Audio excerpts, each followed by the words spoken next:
Bonjour et bienvenue dans le Goût des Hauts-de-France saison 2, l'émission qui vous fait découvrir la région Hauts-de-France, une région qui se transforme.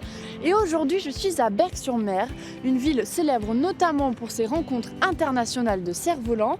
Et je vais y retrouver Lola Labesse, une aventurière de Koh Lanta. Ensemble, nous allons explorer les lieux insolites de son enfance. Allez, c'est parti.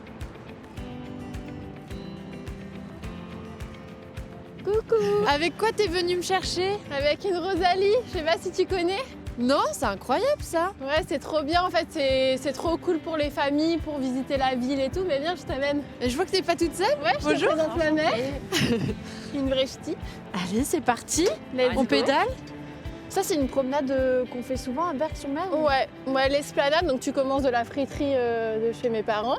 D'ailleurs, les Rosalies sont juste en face. Ouais. Et après, tu longes la digue et tu vas jusqu'au phoque. Alors, Nathalie, vous avez une friterie alors? Ouais. Ah, c'est génial. Et depuis quand? Depuis toujours? Ah, ça va faire je l'ai repris quand j'ai accouché de Lola, donc D'accord, ah oui, Non, c'est une histoire. 28 ans, 28 ans. Mais je travaillais déjà depuis. Et c'était à sa mère aussi Voilà, avant. c'était à ma mère. Ah, donc c'est une histoire Voilà. de famille. Ouais. Vous avez participé au championnat du monde d'Arras ou pas? Non, à De la chaque frite. fois, on aimerait le faire, mais Puis si avec c'est le pour timing trop serré, puis on sait qu'on va gagner. Ouais, parce que voilà. c'est C'est trop ça, c'est évident. Et qu'est-ce qui vous a plu à Berck-sur-Mer? Alors, à Berck-sur-Mer, déjà, c'est magnifique. Et oui, là. cette vue là, incroyable. On n'est pas là pour mettre notre serviette, à trouver un coin, on a vraiment de la place. Ouais, c'est grand. On a vraiment des grandes étendues et tout. Et alors Lola, j'ai une petite question pour toi. Pourquoi tu as décidé de participer à Koh Lanta? Alors Koh Lanta, faut savoir que c'est une petite histoire de famille. On regardait tous les vendredis, tous ensemble à la télé. Et ma mère, t'as toujours aimé, hein, Oh, maman? moi, je suis fan. Ouais, vraiment fan. Et après, moi, je me sentais vraiment capable. Quand je les regardais, je me disais un jour ce sera moi. Et j'ai candidaté et ils m'ont pris. Génial. Et alors là, qu'est-ce qui est prévu juste après? Là, on arrive juste au début de la promenade, qui est hyper sympa pour rejoindre les phoques. Ouais. Du coup, maman, on va te laisser la petite Ouais, il faut Rosalie. que je rentre, ouais. Et tu vas la ramener et tu verras, les phoques, c'est incroyable.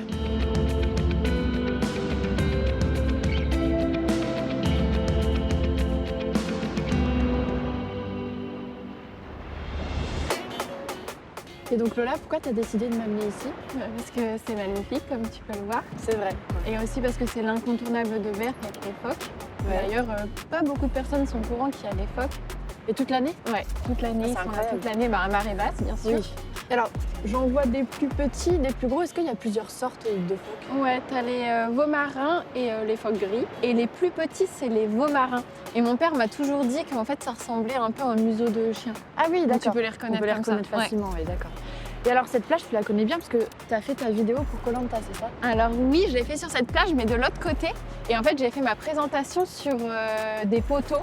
Et en fait, il y a des longs poteaux mis en ligne où les crabes viennent se mettre, etc. Et du coup, j'ai fait ma présentation dessus. Et peut-être qu'ils ont aimé aussi grâce à Berck, hein, finalement. forcément. Et est-ce que tu habites aujourd'hui à Berck-sur-Mer? Alors aujourd'hui, oui, je suis revenue à Berck, parce qu'on revient toujours aux sources de toute façon. Après, j'ai vécu 2 ans à Paris, mais j'ai grandi, j'ai vécu presque toute ma vie à Berck. Et c'est vraiment là où je me sens bien et je ne me vois pas vivre autre part. Et juste après, là, tu as décidé de m'emmener où? Alors juste après, je t'amène dans un autre endroit incontournable, c'est le succès berquois.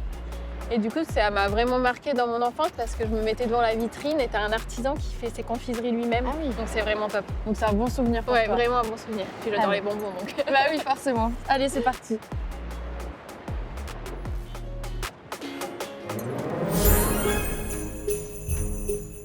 C'est magnifique, ouais. C'est une belle boutique, hein? Ouais, c'est vraiment très beau.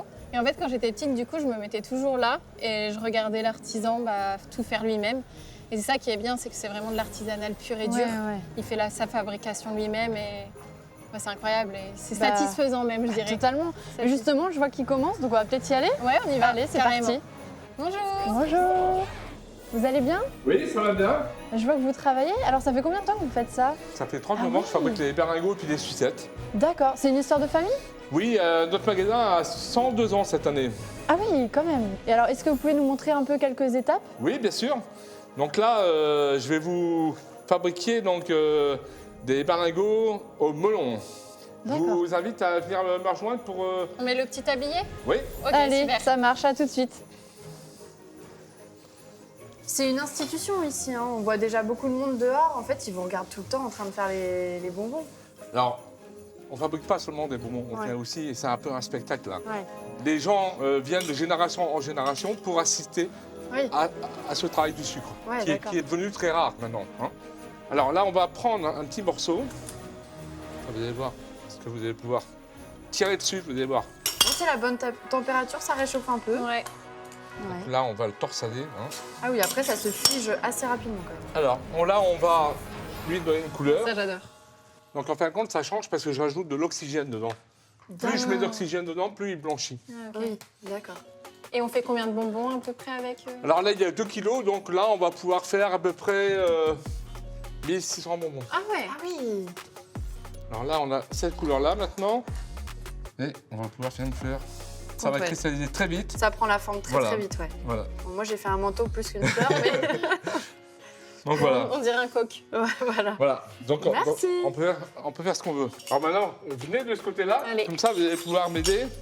Et ce qu'il faut, c'est tailler des morceaux carrés de cette taille-là. À peu près de la même taille. Oui. ouais.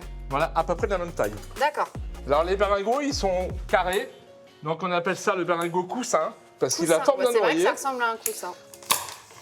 Ah oui, mais Jean-Yves, ça va beaucoup trop vite pour nous, ça, t'es beaucoup trop fort. Je crois que Lola, on n'est pas au point. Non, là, pas vraiment. Mais vraiment pas. Bon, on va continuer un petit peu, on va travailler encore. Et quant à nous, on se retrouve très bientôt pour un nouvel épisode du Goût des Hauts-de-France avec une nouvelle figure emblématique de la région. Et nous, on continue, Lola? Bah oui, et tu reviens quand tu veux à Berck.